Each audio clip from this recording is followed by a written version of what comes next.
Sir ಇದೀಗ ನಾಗ್ಪುರದಲ್ಲಿ ಒಂದು ಹಿಂಸಾಚಾರ ನಡೀತಾ ಇದೆ ಸರ್. ಔರಂಗಜೇಬು ಅವರ ಸಮಾಧಿ ವಿಚಾರದಲ್ಲಿ ಬಹಳಷ್ಟು ಒಂದು ಹಿಂಸಾತ್ಮಕ ಕೃತ್ಯಗಳು ನಡೀತಾ ಇದೆ. ಏನ್ ಸರ್ ಏನಿತ್ತು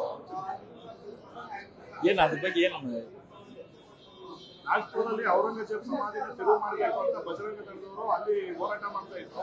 ಅದು ಹಿಂಸಾತ್ಮಕ ರೂಪ ಪಡ್ಕೊಂಡಿದೆ ಸರ್. ಈಗ ಒಂದು 40 ಜನ ಅರೆಸ್ಟ್ ಪೊಲೀಸರು ಮಾಡಿದ್ದಾರೆ. ಈ ತರ ಹಳೆ ವಿಚಾರಗಳೆಲ್ಲ ಗೆಲ್ಲಿರ್ತಕ್ಕಂಥ ಒಂದು ಯಾಕೆ ಈ ತರ ನೋಡ್ರಿ, ನಾಗ್ಪುರದಲ್ಲಿ ಏನು ಔರಂಗಜೇಬನ ಒಂದು ಸಮಾಧಿ ಐತಿ. ಔರಂಗಜೇಬ ಇಡೀ ದೇಶದಲ್ಲಿ ಹಿಂದೂಗಳಿಗೆ ಅತ್ಯಂತ ದೊಡ್ಡ ಪ್ರಮಾಣದ ಅನ್ಯಾಯವನ್ನು ಮಾಡಿದ ಒಬ್ಬ ಆಡಳಿತಗಾರ. ಅವ್ರ ಕಾಲದಲ್ಲಿ ಅತ್ಯಂತ ದೊಡ್ಡ ಪ್ರಮಾಣದಲ್ಲಿ ಹಿಂದೂಗಳ ಮೇಲೆ ಇಡೀ ದೇಶಾದ್ಯಂತ ಅತ್ಯಾಚಾರ ಆಯಿತು. ಇಡೀ ದೇಶಾದ್ಯಂತ ಗುಡಿ ಗೋಪುರಗಳ ಮನೆಗಳ ನಾಶ ಆಯಿತು. ಜಜೀರಾ ತೋಮಂದ್ರವರು ಹಿಂದೂಗಳಿಗಾಗಿ ವಿಶೇಷ ಟ್ಯಾಕ್ಸ್ ಅನ್ನು ಹಾಕಿದ್ರು. ಶಿವಾಜಿ ನಂತರ ಅವ್ರ ಮಗಗ ಅವ್ರು ಮಾಡಿದಂತ ಅನ್ಯಾಯ ಏನೈತಿ ಅದನ್ನ ಯಾವುದೋ ಹಿಂದೂ ಆಗ್ಲಿ ಅಥವಾ ಯಾವುದೋ ಮರಾಠಿಗನಾಗ್ಲಿ ತಮ್ಮ ಜೀವನದಲ್ಲಿ ಮರಿಲಿಕ್ಕೆ ಸಾಧ್ಯ ಇಲ್ಲ. ಶತಮಾನಗಳ ತನಕ ನೆನ್ಪಿಡುವಂತ ಇದು. ಹಂಗಾಗಿ ಈ ದೇಶಕ್ಕೆ ಈ ಸಮಾಜಕ್ಕೆ ಅನ್ಯಾಯ ಮಾಡಿದಂತ ಔರಂಗಜೇಬನ ಗೋರಿ ಇಟ್ಕೊಂಡು ಮಾಡೋದೇನೈತಿ ಅದು ಹೋದ್ರೆ ಅದರಲ್ಲಿ ಏನು ತಪ್ಪಿಲ್ಲ. ಅದ್ರ ಬಗ್ಗೆ ನಾವು ಬಹಳ ತಲೆ ಕೆಡಿಸ್ಕೊಳ್ಳೋಂಥದ್ದು ಅವಶ್ಯಕತೆ ಇಲ್ಲ. ಯಾರೋ ಒಬ್ಬ ದೇಶಕ್ಕೆ ಒಳ್ಳೆ ಕೆಲಸ ಮಾಡಿದಾನ, ಒಳ್ಳೆ ಮಹಾತ್ಮ ಅದಾನ, ಅವನ್ನ ಗೌರವಿಸುವಂತ ಅವಶ್ಯಕತೆ ಐತಿ. ಈ ಕಾಂಗ್ರೆಸ್ ಸರ್ಕಾರ ದೆಹಲಿಯಲ್ಲಿ ಆ ಔರಂಗಜೇಬ್ ರೋಡ್ ಅಂತ ಹೆಸರಿಟ್ಟೈತಿ. ಆ ರಸ್ತೆಯಲ್ಲಿ ಹೋಗ್ಬೇಕಾರೆಲ್ಲ ನಮಗೆ ಸಂಕಟ ಆಗ್ತೈತಿ.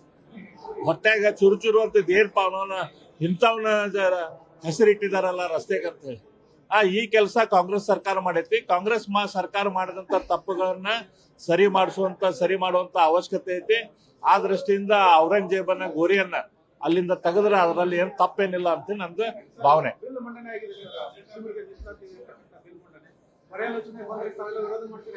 ನಾವು ಸಂಪೂರ್ಣವಾಗಿ ವಿರೋಧ ಮಾಡ್ತೀವಿ. ನಮ್ಮ ದೇಶದಲ್ಲಿ ಅಂಬೇಡ್ಕರ್ ಅವರು ಕೊಟ್ಟಂತ ಸಂವಿಧಾನದಲ್ಲಿ ರಿಸರ್ವೇಶನ್ ಇರೋದು ಕೇವಲ ಜಾತಿ ಆಧಾರದ ಮೇಲೆ, ಧರ್ಮದ ಆಧಾರದ ಮೇಲೆ ಯಾವುದೇ ರೀತಿಯ ರಿಸರ್ವೇಶನ್ ಅಲ್ಲಿಲ್ಲ.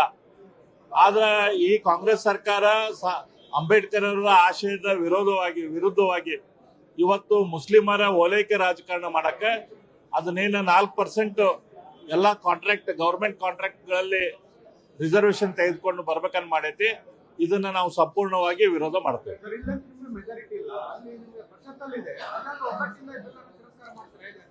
ಇದನ್ನ ಸಂಪೂರ್ಣವಾಗಿ ತಿರಸ್ಕಾರ ಮಾಡಕ್ ನಾವ್ ಏನ್ ಎಫರ್ಟ್ ಮಾಡ್ಬೇಕು ಎಲ್ಲ ಎಫರ್ಟ್ ಅನ್ನು ಮಾಡ್ತೇವೆ.